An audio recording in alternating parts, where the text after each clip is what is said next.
Sai square मतलब ये होता है कि x axis Sai into Sai मतलब मैक्सिमम प्रोबेबिलिटी ज़्यादा कहाँ पे डेंसिटी है वो न्यूक्लियस के करीब रहेगा, मतलब ऑरिजिन के। तो ये ऑरिजिन के करीब रहने से यहाँ पे इसकी डेंसिटी ज़्यादा रहेगी इलेक्ट्रॉन की, और यहाँ पे थोड़ा सा डेंसिटी कम रहेगी, बारीकी सी हो जाएगी। तो ज़्यादा जहाँ डेंसिटी है मतलब इलेक्ट्रॉन 90 से 95% जहाँ पे 95% तक जहाँ पे इलेक्ट्रॉन डेंसिटी ज़्यादा है उस एरिया को पहचानने के लिए आपको साई स्क्वायर को लिया जाता है। जो साई स्क्वायर वैल्यू क्या बताता है कि प्रोबेबिलिटी कितनी है संभावना के इलेक्ट्रॉन को वहाँ पे ढूंढ सके। तो यहाँ पे ज़्यादा रहेगी ऑरिजिन के करीब, ऑटोमेटिकली हमने कहा था ऑरिजिन के करीब जहाँ पे इलेक्ट्रॉन ज़्यादा घूमता है वहाँ पे उसकी ऑरिजिन के जहाँ इलेक्ट्रॉन की संभावना मिलने की संभावना ज़्यादा रहती है। इस तरह हम साई को सिर्फ इसलिए यूज़ करते हैं कि कौन से एक्सिस पे इलेक्ट्रॉन पड़ा हुआ है, और साई स्क्वायर को इसके लिए यूज़ करते हैं कि कौन से जो एक्सिस पे कौन से एरिया में जहाँ पे मैक्सिमम हमको इलेक्ट्रॉन ढूंढने की संभावना मिलती है, मिलने की संभावना है, उसको हम यहाँ पे देखे जाते हैं। तो साई और साई स्क्वायर अपने में अलग अलग एक सिग्निफिकेंस रखते हैं। साई का सिग्निफिकेंस है उसका एक्सिस बताना, और साई स्क्वायर का सिग्निफिकेंस है उसकी पोजीशन, मतलब कहाँ पे ये एक्यूरेटली ज़्यादा हमको इलेक्ट्रॉन घूमता है, इसकी प्रोबेबिलिटी मिलती है। ये साई और साई स्क्वायर के बारे में एक्सप्लेनेशन है। तो साई स्क्वायर और साई के इंफॉर्मेशन हमको ये बताते हैं कि ये ऑर्बिटल्स के शेप को डिटरमाइन करते हैं, इसके लिए साई स्क्वायर यूज होता है। Sai square different types of orbitals के शेप्स को डिटरमाइन करने के लिए ज़्यादा यूज होते हैं। साई स्क्वायर वैल्यू ज़्यादा यूज होती है। कैसे यूज होगी साई स्क्वायर वैल्यू देखते हैं।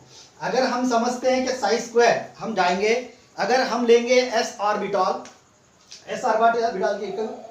की बात करते हैं, समझो कि एक ऑर्बिटल में है इलेक्ट्रॉन्स हैं, फॉर एग्जांपल हमने साई स्क्वायर लिया है, हमको इंफॉर्मेशन मिला है एक ऑर्बिटल का कि उसके अंदर एक्स वाई जेड तीनों एक्सिस में इलेक्ट्रॉन प्रेजेंट है, मतलब साई एक्स वाई जेड तीनों में भी इलेक्ट्रॉन मिलने की संभावना है।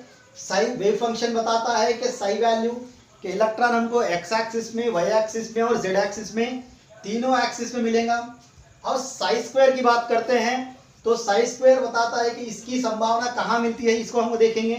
तो साई स्क्वायर क्या करता है कि संभावना, ये तो ऑरिजिन है, तो इलेक्ट्रॉन मिलने की संभावना साई स्क्वायर के अलावा ये एरिया में जहाँ पे ये ज़्यादा से ज़्यादा, हमने कहा था ज़्यादा डेंसिटी जहाँ रहेगी उसे हम प्रोबेबिलिटी ऑफ फाइंडिंग इलेक्ट्रॉन कहेंगे साई स्क्वायर।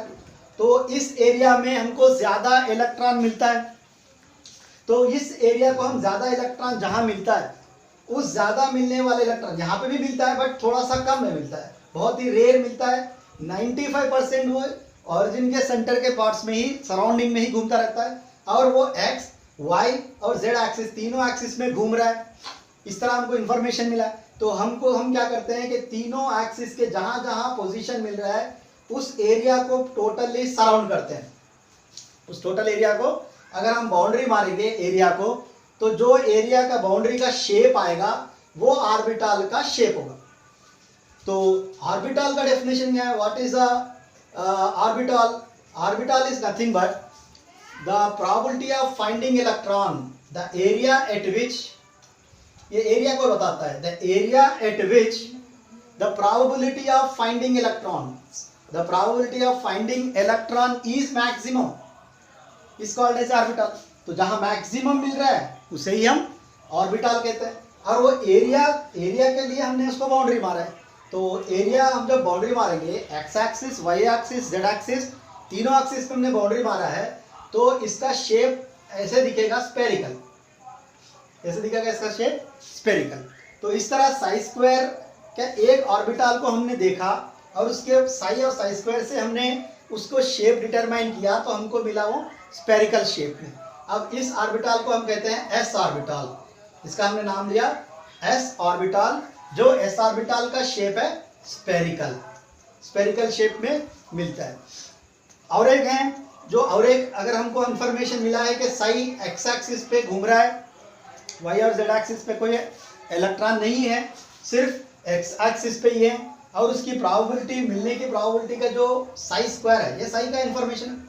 और साई स्क्वायर का इंफॉर्मेशन ये है के मिलने की जो प्रोबेबिलिटी है ये x है, ये -x है, और मिलने की जो प्रोबेबिलिटी एरिया है वो ओरिजिन सेंटर के पास, यहाँ तो सेंटर पे मिल रही है, यहाँ पे सेंटर के पास कुछ प्रोबेबिलिटी नहीं है, मतलब यहाँ पे कोई एरिया में इलेक्ट्रॉन नहीं मिल रहा है, और इलेक्ट्रॉन सिर्फ इसी एरिया में मिल रहा है, ज़्यादा प्रोबेबिलिटी इसी एरिया में है, और ये ही जोन में इलेक्ट्रॉन मिल रहा है। वाई और जेड एक्सिस में कोई इलेक्ट्रॉन की मिलने की संभावना नहीं है, और वो थोड़े ही एरिया तक मिल रहा है। तो इस एरिया को अगर हम बाउंड्री करेंगे, ये तो इसकी तरह नहीं है, ये तो अलग है, तो इसको जब हम बाउंड्री करेंगे तो ये एक अलग शेप में मिलेगा, क्योंकि हमको एरिया करना है, ऑर्बिटल बताना हो तो हमको एरिया को ओवरऑल एरिया को राउंड अप करना है। अगर आप शेप करेंगे इसको तो आपको बाउंड्री करेंगे तो एक शेप में मिल गया है जो कि इससे अलग रहता है। तो इसका शेप जो मिला था वो था डम्बल शेप। कौन सा शेप मिला था? Dumbbell shape. So dumbbell shape मिला है तो उसका हमने ऑर्बिटल का नाम रखा p orbital is present in dumbbell shape, but वो एक्स एक्सिस पे ही है, वाई और जेड पे ऑब्सेंट है, तो इसलिए हम पी एक्स कहते हैं, डम्बल पी एक्स।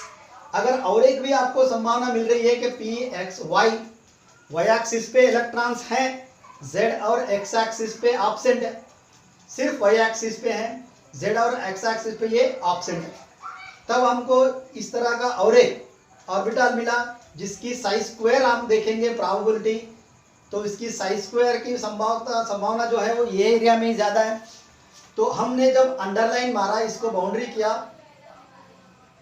बाउंड्री को राउंड अप किया, तो हमको फिर से डम्बल शेप मिला जो कि पहले के डम्बल शेप को ही रिजेंबल करता है, बट ये एक्स एक्सिस में है तो ये वाई एक्सिस में है, तो इसको और एक नाम दिया पी वाई। इस तरह P orbital X axis, Y axis और जेड, ऐसी इसी तरह जेड में भी मिलता है तो उसको पी जेड एक्सिस कहा गया। इस तरह p x, p y, p z orbital के शेप्स साइज स्क्वायर से पता किए गए। सो इस तरह हमने नेक्स्ट देखते हैं।